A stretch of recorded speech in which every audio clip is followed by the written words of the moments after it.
सब सियासी सूरत हाल पे तो अभी बादल ही छाए हुए हैं, कोई बात क्लियर नहीं हो रही।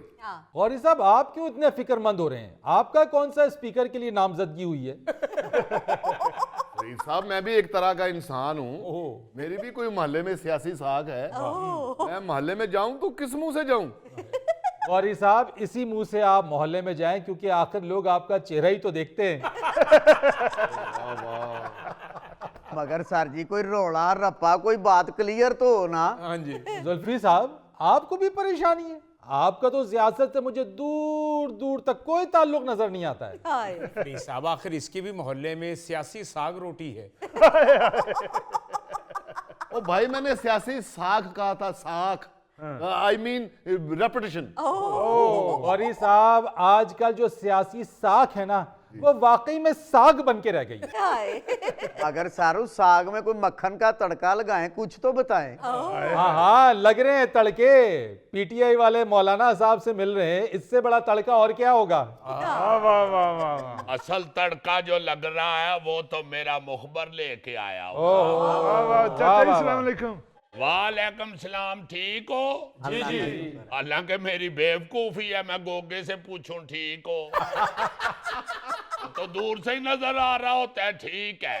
चले मुखबरी बताएं, क्या मुखबरियां लाए आज? फरीद साहब, हैरान कुन बातें फैली हुई हैं। अच्छा, मुखबर बताता है कि इस वक्त जो सियासी साख समझी जा रही थी ना, यू मीन रेपुटेशन? जी हाँ, और जिस पार्टी की समझी जा रही थी वो चूंकि निकल आई है कुकड़ू कुड़ू,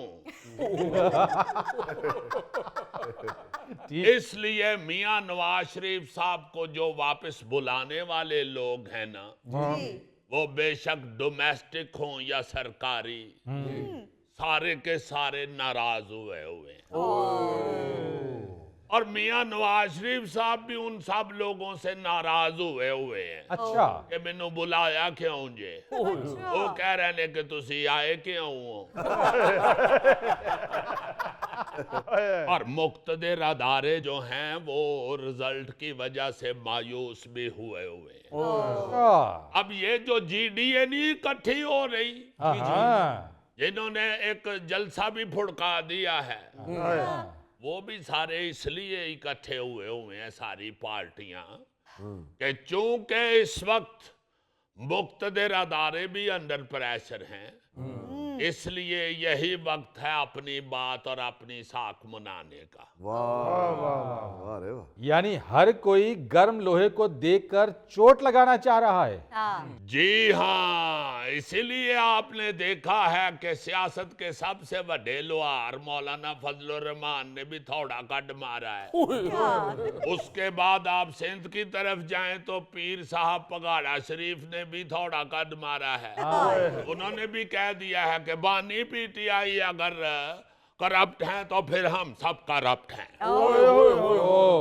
बल्कि उन्होंने तो ये भी कहा है कि ये जो हुकूमत बनने जा रही है वो हमें 8 महीने ही चलनी है। बोलो किसी ने किया भी ये सिर्फ 8 महीने? ये जनाब हुकूमत है या पिंड दी साइकिल है जिहड़ी 72 घंटे चलदी? अच्छा, अरबों रुपए लगा के इलेक्शन हुआ है, और अगर हुकूमत ने 8 महीने ही चलना है बकौल पीर पगारा के, तो ये सब कुछ करने की जरूरत क्या थी? कुकड़ू कुड़ू। एक और मुखबरी आपको बताने लगा हूं, वो भी आप सुन के शासदर रह जाएंगे। ये जो गवर्नर पंजाब का रौला पड़ा हुआ है ना, इस दौड़ में काफी सारे लोग जो थे वो शामिल थे। बल्कि मुखबर तो ये कहता है कि साबिक गवर्नर चौधरी सरवर साहब को पीपल्स पार्टी ने भी लारा लगाया हुआ था। बिल्कुल। कि आपको